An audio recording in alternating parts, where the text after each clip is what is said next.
just pulled the trigger on that. Okay, so we can start. Thank you.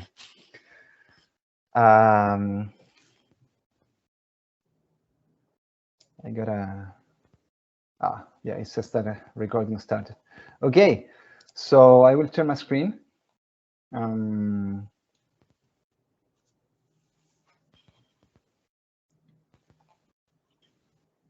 Okay, can everybody see my screen now? There's an agenda. Yes, I do. Okay, so yeah, let's start. We will try to cover a lot today in this 1 hour and a half that we have scheduled. This is a rough agenda of what we will do. So we will start with installation, of course, and then we will move on to setting up a SpineOpt project in Spine Toolbox. You know that we use Spine Toolbox to run SpineOpt mainly. And then this will be the bigger part, building and running a model, a SpineOpt model, and we will do it incrementally. So the idea is that you would, or we will try to explain how the different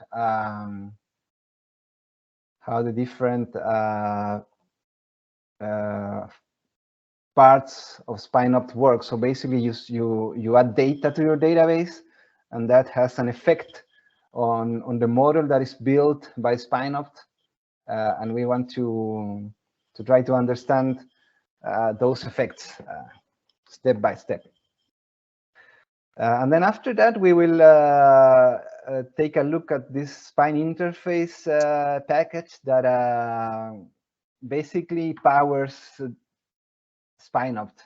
It's basically what allows SpineOpt to interact with Spine databases, but it can also be used on its own to manipulate databases, and we will show that as well. So if you have any questions, or if I'm going too slow or too fast, please interrupt me or write something in the chat. I probably won't be able to see raised hands or chat messages. So if somebody can help me with that, otherwise it's good if you just interrupt me. That's okay. So installation. We will assume that you have installed Spine Toolbox already. If you haven't, or if you don't know how it's done, you can check the Spine Tools repository. You will find installation instructions there. And also we had this demo yesterday where you showed how to install Spine Toolbox. So this is Spine Toolbox. So when you open it, it looks like this. We will proceed to install SpineOpt. You know that SpineOpt uses Julia, so the first step is to actually install Julia, and we will do that now. So I will go to File, Settings, and here you have a number of options, and we will be looking at Tools. And in Tools, you have this box for Julia. So basically here, you can tell Spine Toolbox where is Julia. So when Spine Toolbox needs to run Julia tools, it knows where to find it. And you know, I have already a path to my Julia here. I'm on Linux, so it looks like this. But I will clear that out, and I will install Julia as if I didn't have it. So I will press this button here, you see, install Julia. And this will open this wizard, and actually, I can show you this. This is the Julia homepage, where you can also download Julia yourself and install it yourself if you want.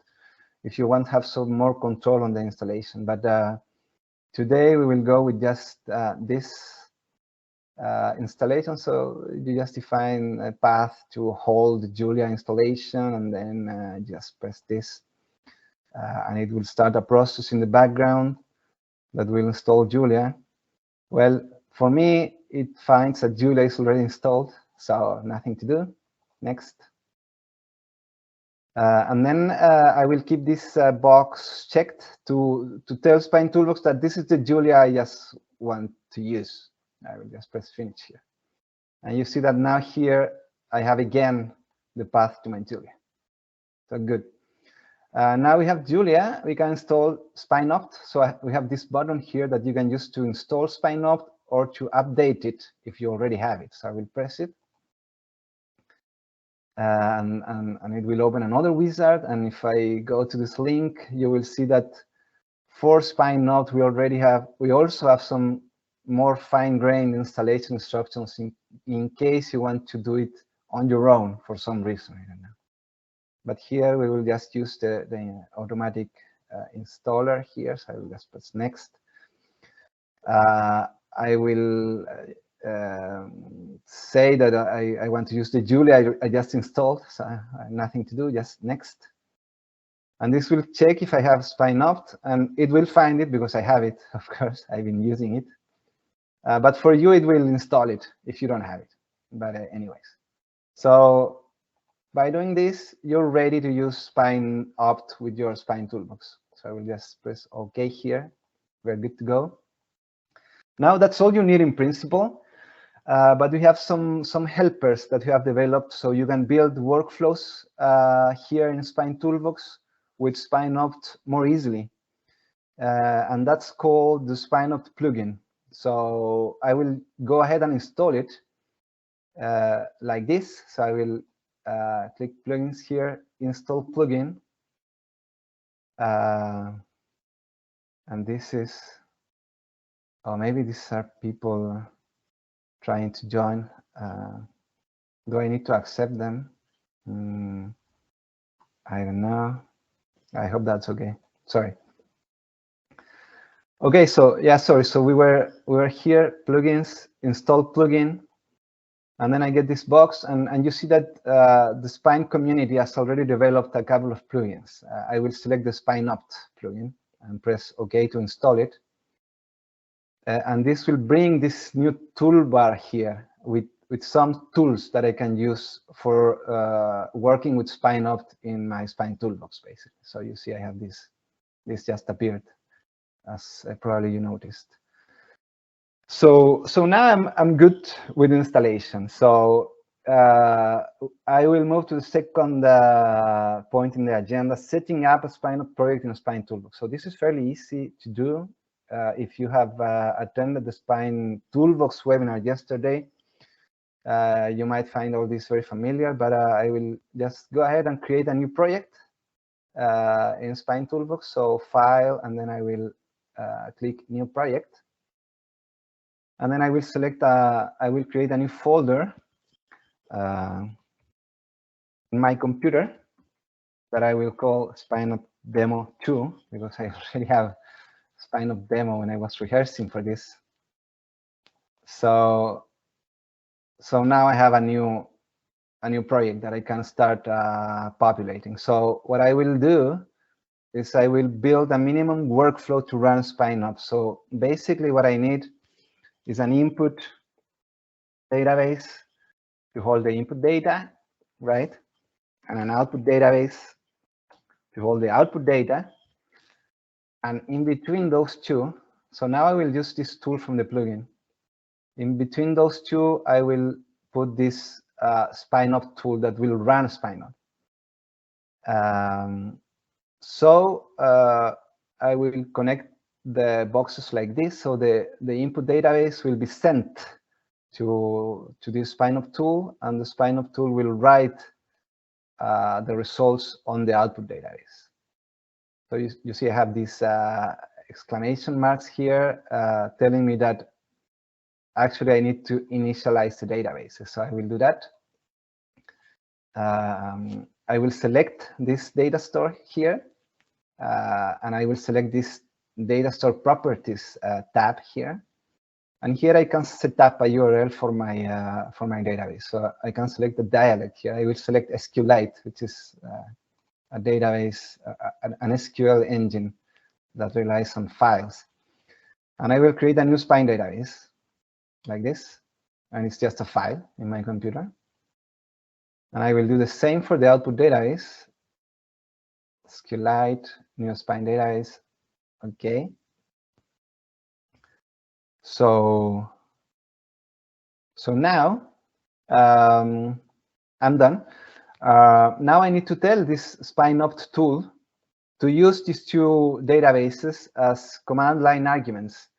And I will do it like this. I will select the tool, and you see that here I have as available resources for this tool. I have the two URLs in and out. So I will drag and drop them to this list here, where I have the command line arguments that will be passed to this tool. And if we look at the tool code, it looks a little bit like this.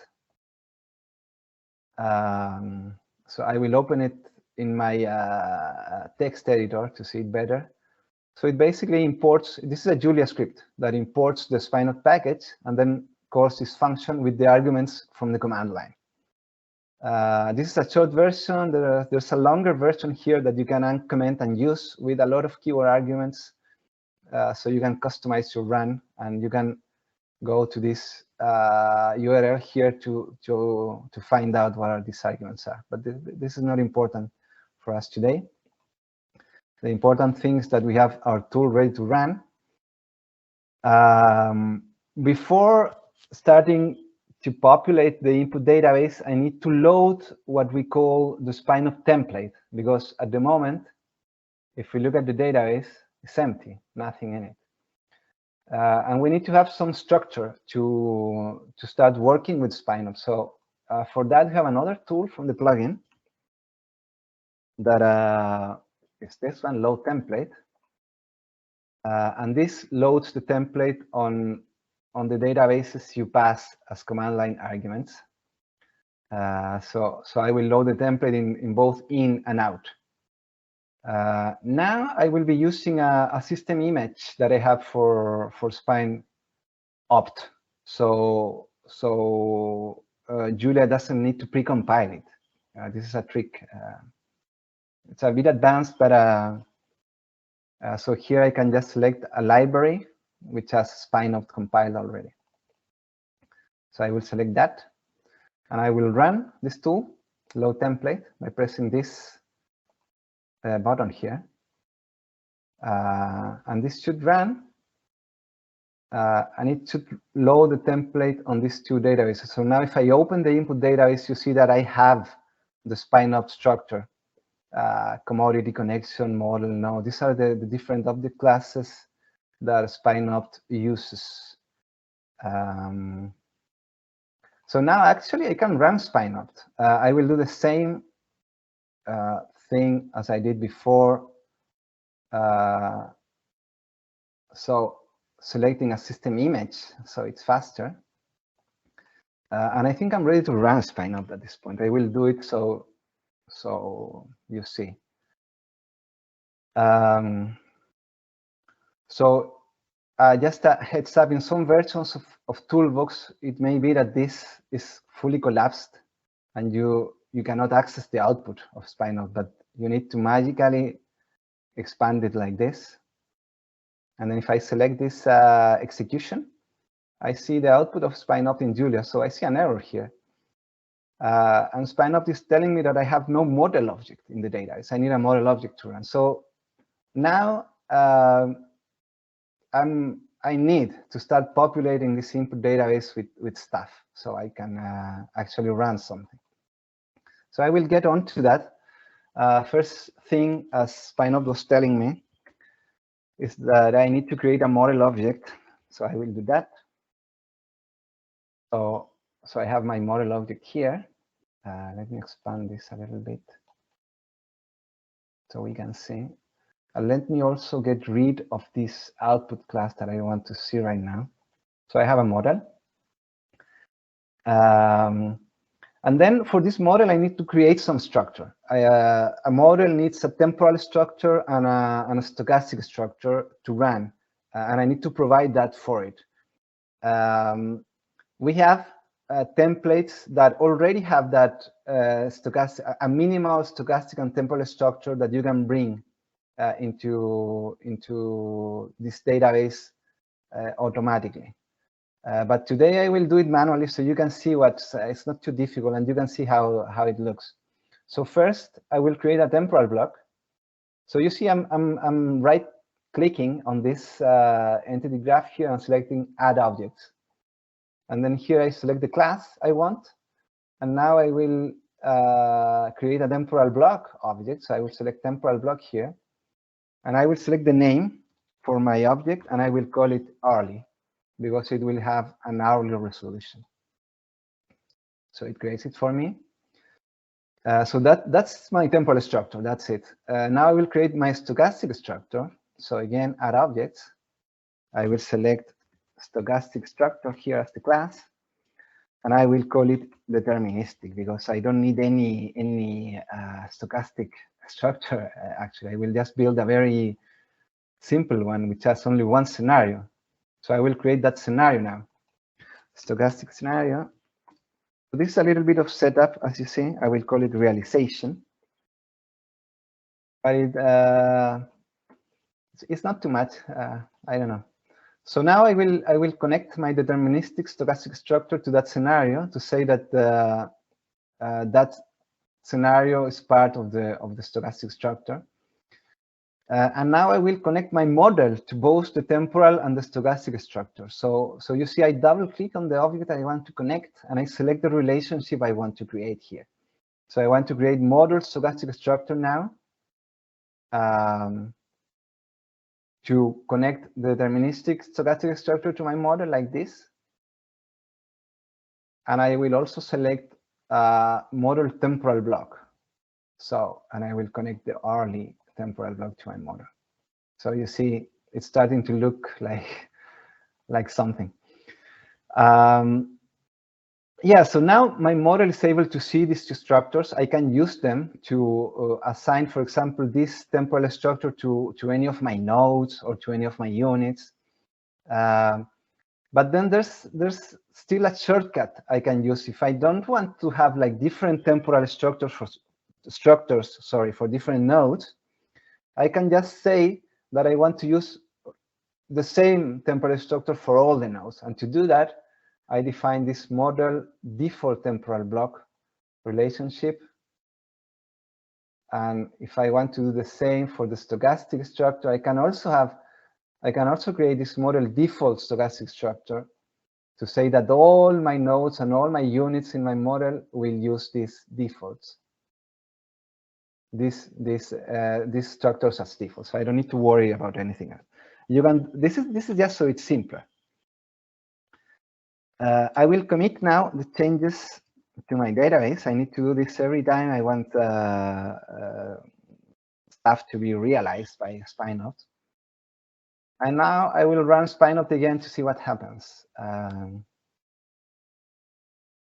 So it will fail again, but the error message now is that I don't have any nodes, obviously, because I have nothing to run actually. So I will create a node now. So here is where it probably gets more interesting. So I will create an I will create an object of class node, and I will call it elect for electricity. And I will specify a demand for this node. So here you see I have this table here where I can define parameter values for my entities. And I will select the demand parameter from this list. And the base alternative, Spine allows you to define alternative values. In this example, we won't be using that functionality. We will always use base. And the value of the demand will be 200 something. I will commit that and run. So now SpineOpt will try to actually balance that node. And you see how it's creating some variables and some constraints to actually represent the fact that there is a node in the system, but it's unable to find a solution because there's nobody satisfying that demand, of course, right? So the node cannot be balanced. So one way to get around that is to specify a penalty for the node. So I will do that. I will specify this parameter node slack penalty, and I will set it to kind of a high value. Say that if the node is not balanced, it needs to pay 10,000 for each unit of demand that is not satisfied. I will just commit that, run again. And now I should have a solution, but you see that the objective function value is pretty high. And that's, so now I can look at the results. I just open the output database, as you notice, and I have this result here. So for each run, I will have an alternative holding the result for that run. And you see that, for example, for the node, I have these values here, these results here, and these are actually a SpineOpt variable. So if I look at node slack pause, this is a variable that tells how much the node is unbalanced, basically. So you see that for every time step in the model, we have the demand not being satisfied, and that is compensated by having a slack. Okay, so now I realized that I forgot something. Why is the model solving for these time steps? I didn't tell the model to use I didn't tell explicitly the model to have any temporal bounds. I didn't tell it to start on the first day of the year 2000 and run for 24 hours with 1 hour resolution. I was supposed to do that, so sorry about that. I can explain why it's working. It's because you have the defaults. So, for example, if I selected the demo model and I look at the default parameter, I look at the sorry. We have this object parameter definition here where we have some default values for different parameters. So if you don't specify those parameter values, SpineOpt will use the defaults. And you see that here we have two parameters that are called model start and model end.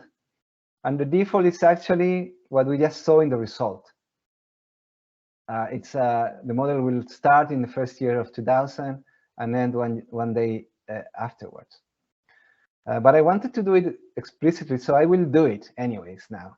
So I will, for the model object, I will define model start for base, and it will be a date time value. So I will right-click the value, select edit, and here I can select parameters of different type. So I will select daytime, and here I will use this first year of the 2000. I'm happy with that. It's the default, but it's okay to use it, even if it's the default. And for model end, I will also use the default. And I will, yeah, so it will end one day afterwards.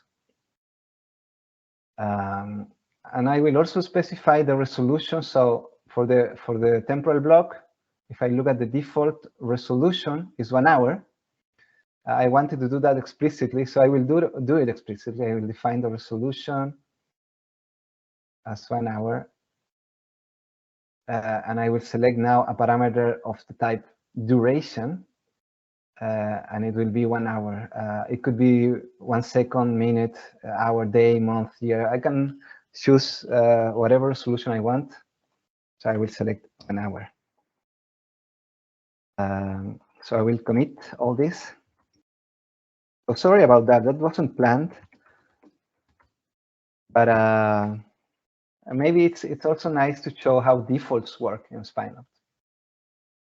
Just to make the point that sometimes the constraint equations rely on a certain default. So generally, you don't use the default in a modeling way, if you know what I mean, because the presence or an absence of a default can, some of the constraint equations rely on them. So yeah. Yeah. Sorry. No. Yeah, you don't want to modify these defaults. You can. Spine Toolbox allows it, but you probably don't want to do it for the reasons Yori was explaining. Sorry, Yori, I interrupted you. But yeah, so this was I should have done this before creating the node and created this demand and this penalty. So back to the node. If we recall, we were satisfying the demand by the penalty. We probably don't want to do that in the general case. What we want to do is have a unit that satisfies that demand, for example. So I will create a unit now. And I will call it power plant.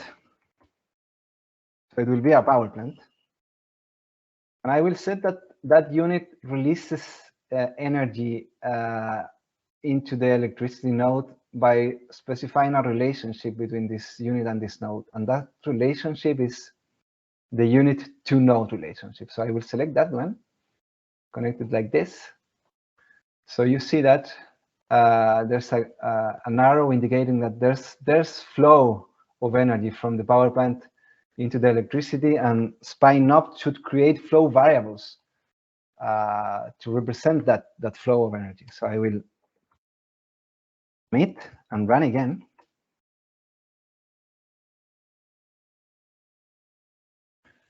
And if we check the results, so see here I have a new set of results that I can inspect.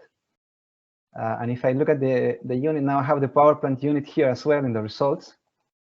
And I can look at this unit flow to the electricity node and see that now it's a unit that's satisfying the demand for all these time steps. And then I can also show you the cost. I have costs also in the results. And you see that now the total cost is 0 because the unit is free to use. In the previous result, I probably had a cost. Yeah, I have the penalty. I was paying the penalty. Now I have the unit. I don't pay the penalty. But yeah, this is probably not very interesting because the unit is just free and there's nothing happening. So maybe let me just check my yeah. So what I want to do next is to model the fuel feeding that unit. So I will create a node and I will call it fuel. And now I will create a relationship between the unit and the node, but it will be a unit from node relationship. So I will specify, I will declare now that this unit takes fuel from this node. And you see the sense of the arrow here. So now SpineOpt will create variables for this flow here as well. So let me just commit, rerun. See new set of results, and then you see that I have two flows, right? One is the flow to the electricity node, and the other one is the fuel from the the flow from the fuel node. And the electricity flow is just the same, but the fuel flow is 0 because I haven't tell SpineOpt that these two flows, the flow into the unit and the flow out of the unit, are related at all. I need to tell that explicitly. And one way of doing that is by specifying a parameter that's called unit incremental heat rate. So the incremental heat rate will relate the flows in and out of the unit like this. So I will select the power plant unit. I will select the input node, fuel, and the output node, electricity. And I will specify a value of 2, which means that for every 2 units of fuel entering the unit, 1 unit of electricity is produced. So at heat rate, you can run. And then what will happen is that it won't work. See, the objective function value is the penalty again. Why? Because and we can see the results that well, yeah, I have actually no flow in or out of the unit. It's all 0. This is because this is because the fuel node cannot be balanced. The fuel node is at deficit now. If I want to take energy from this node, I can't, because SpineOpt needs to balance nodes, unless I set up a parameter that's called balance type, and I will do that. And I will say that my node has this balance type known value for the balance type parameter. So that means that this node is okay to be in balance. So now the fuel node can provide fuel arbitrarily. So if I run it again, I will have the objective function is again 0. And then if I look at the flows, I see that the flow to electricity is 200. And the flow from the node is 400 because the heat rate is 2, right? So it's taking 400 fuels each time to produce 200 electricity. So great. So that's a basic concept that allows you to, of course, model a lot of things. One thing we can also do is model the storage. So let's say that this node, the fuel node, is I will say that again it needs to be balanced, because I will provide the fuel explicitly. So I will select balance type node, which is the normal. So I'm saying now that the fuel node needs to be balanced again, because I will create another node to model the storage. And this storage will actually deliver fuel to this fuel node through a connection. So I will create a connection, and the connection will be called pipeline. And then I have this connection, and I will say that this node is the from node of this connection. So this connection will take fuel from this storage, and connection to node will be the fuel. So now I have a pipeline connecting the storage and the fuel. Similarly to the unit, at the moment, the flow into the connection and out of the connection are not related by doing this. I need to relate these flows via a parameter value. And the parameter value that one can use to do that is called fixed ratio out-in connection flow. And for this one, you specify the connection, so it's a pipeline. And then first, you specify the output node in this case, so it's the fuel. And the input node is storage. And I will just say that the ratio is 1. So this is saying that to have 1 unit of flow here, you need to have 1 unit of flow here. So it's like it's just like a line with no losses, basically, one unidirectional. So I will commit and run. And if you've been paying attention, you might anticipate that this won't work. See, I'm paying the penalty here. It's not doing anything meaningful because now the storage node is unbalanced. There's no energy here, but I can set, I haven't said that this node is a storage at all. I just call it storage, but that's not enough. I need to specify some parameter values for SpineOpt to understand that it's storage. So I will do that now. The first parameter value I need to specify is called has state, which means that this node is able to store energy. So I will set it to true. And then I will set the initial state of the storage. And I will do that using this fix. Oh, okay. Well, I will just go ahead and do it. Again, I messed up the order, but that's okay. So I will select fix node state for base, and this will be a time series. So again, I will use the edit option here to specify a time series parameter value with fixed resolution. So you see here I can specify the start time of the time series and the resolution, and then all the values. And what I will do is I will specify a value for the last day of 1999. So it's December 31st at 23 o'clock in the evening.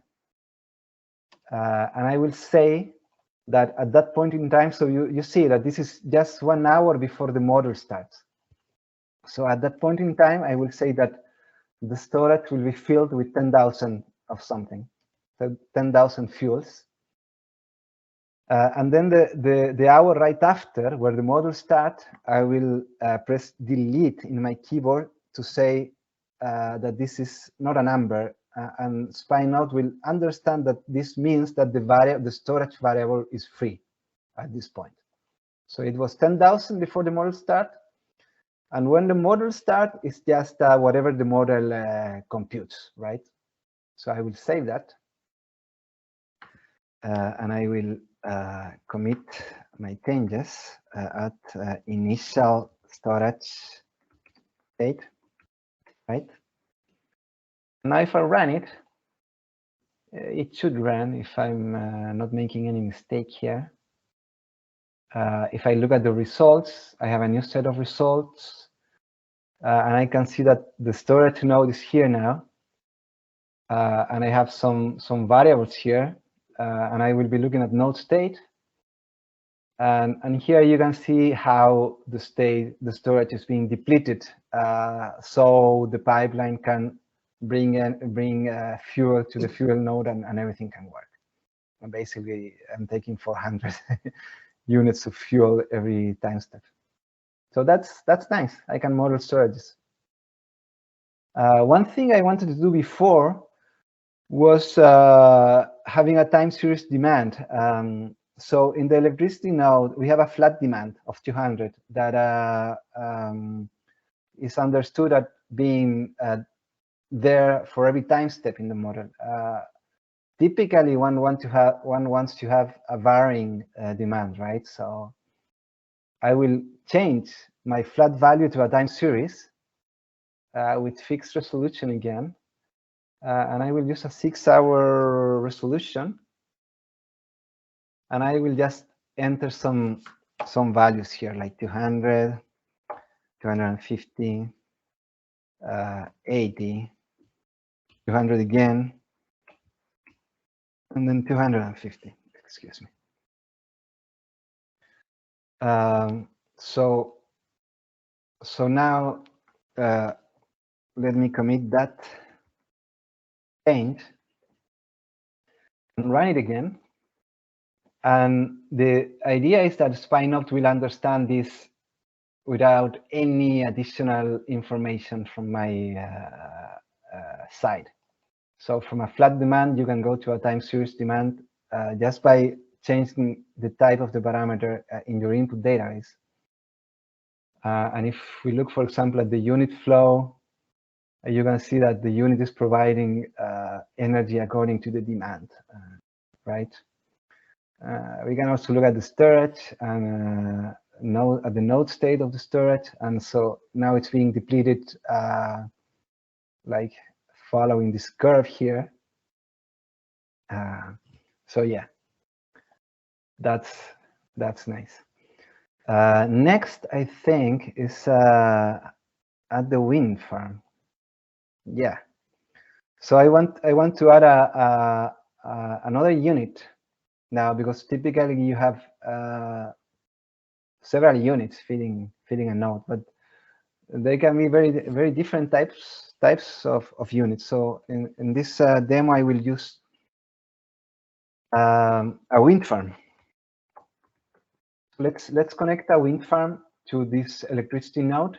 So I similarly to the power plant, I need to specify that this unit is releasing electricity to the electricity node like this. So now I have the wind farm.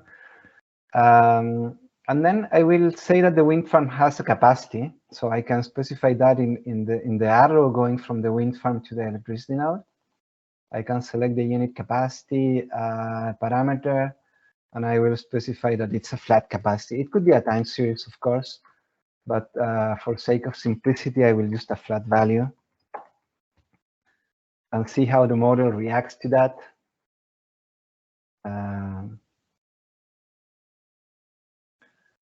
So now if I look at results, I don't know what's going to happen, because there's not any incentive for the model to choose the wind farm over the power plant, right? So, but you see that now I have flow for the wind farm.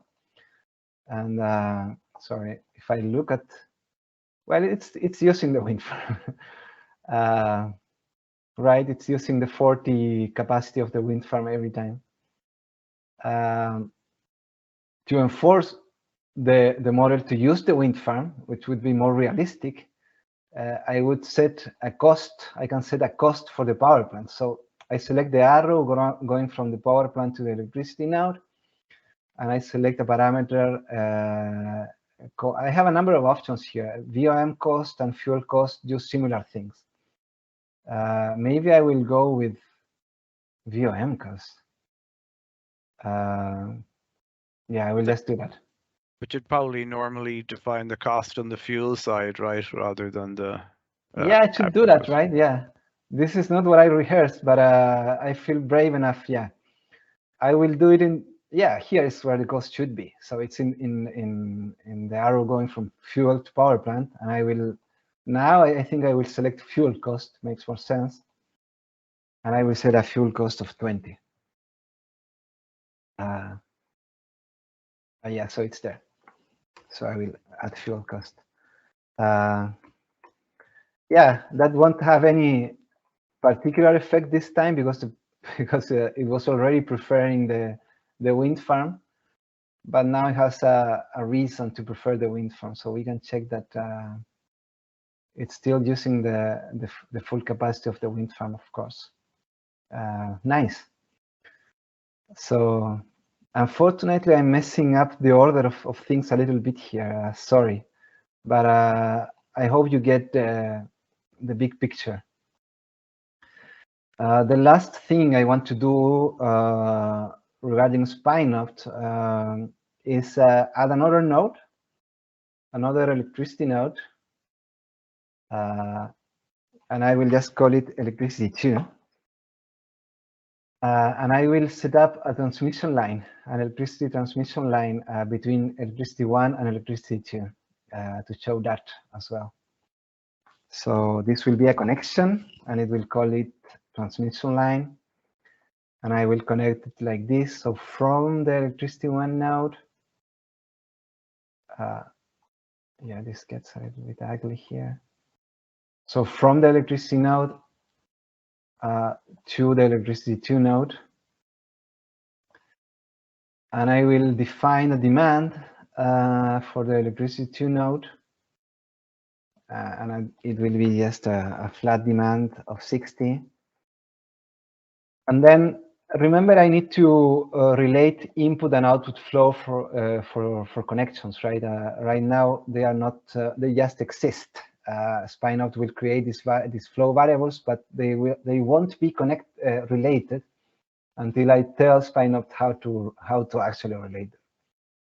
And I will show you now a shortcut we have to say that a connection is both lossless and bidirectional. We have a parameter called connection type that you can specify. So now you have two options: either it's normal or either it's this lossless bidirectional thing I was talking about. So by doing that, we say that for this connection, flows can go both ways. So from electricity 1 to electricity 2, and also the other way around. And the relation between the flows is always 1-to-1. So I will commit that and run. And now for my new set of results, I have, let's look at the transmission line, and let's look at the connection flow. And you see that the 60 are being transferred properly. So yeah, I can look, for example, at the, obviously this extra power is being provided by the units that are connected to the electricity node, and then it's being transferred to the electricity 2 node. So I can look, for example, at these flows. I can plot all of them together, and you can see how, so I have the wind farm delivering this 40, and then I have the power plant. In blue, I have the electricity, and in orange, I have the fuel that's producing that electricity. So I can see. I could compare, also maybe this is interesting, I could compare two set of results. So I select these two set of results here. And then I will compare the flows of the power plant. So I will select the electricity flow, and I will plot them together. And I will see that in the earlier run, the flow is a little bit lower because, if you remember, there wasn't the electricity 2 node at this point. There was just one electricity node. So now we have the additional demand from the electricity 2 node that needs to be also fulfilled, so the power plant is producing more. All right. Yeah, so I think there's one more thing. It's changing the resolution. So remember, we had this, if I select my temporal block, we see again that we set a 1 hour resolution for the model. I can change that. I could have, like, for example, 3 hours. And SpineOpt will accommodate that without any additional effort from my side. So let's use 3 hours and run it and see what happens. Basically, the resolution, let's look at the storage. So the node state, you see that now is coarser than before. Because now we are tracking the storage level only every 3 hours, you see here. Let me compare with the previous run. So you see how it's doing almost the same, but there's less information. You don't see how the storage is changing from hour to hour in the coarser version. So yeah, so that's very handy. You can run, and for large models, this will improve performance a lot. Of course, there will be a lot fewer variables, variables in the model. Another thing that's nice is that you can have a rolling model. At the moment, this is being solved as one single optimization problem. But you can do it so it solves like it solves one window of let's say 6 hours, and then it rolls forward and solves the next 6 hours, and so on. And to do that, you simply need to select your model object and specify this roll forward parameter, and you need to specify a duration value for that. So I will say that let's use this 6 hours. So so add roll forward, and then if I solve it, maybe we can look at the log, at the previous log first. See that we have one window here going from module start. I can select so going from module start to model end, one window. If I run it now, it should look differently. It should have many windows. So it's very fast. So we don't see it rolling, but you see that there's window 1 is from hour 0 to 6, and then it solves, and then it rolls, and then we have window 2 here from 6 to 12, etc. And we have window 4. So it solved like this. I think the results should be just the same, and nothing should have changed. It's just the way the model is solved. Yeah, so same results. But yeah, so that's it. So I hope this was a nice introduction to what you can do with SpineOpt. We have just scratched the surface. There's a lot of things you can do, particularly with the temporal and stochastic structure. What we did was really simple, and you can go a lot deeper there. As I was saying at the beginning, you could have different temporal resolutions on each one of these nodes, for example, and also different stochastic resolutions. And the not stochastic resolutions, of course, stochastic structures. And the stochastic structure could have multiple scenarios that diverge and then converge, etc. Okay, so, but this is just an introduction.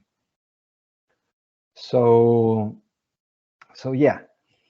So I think we're doing pretty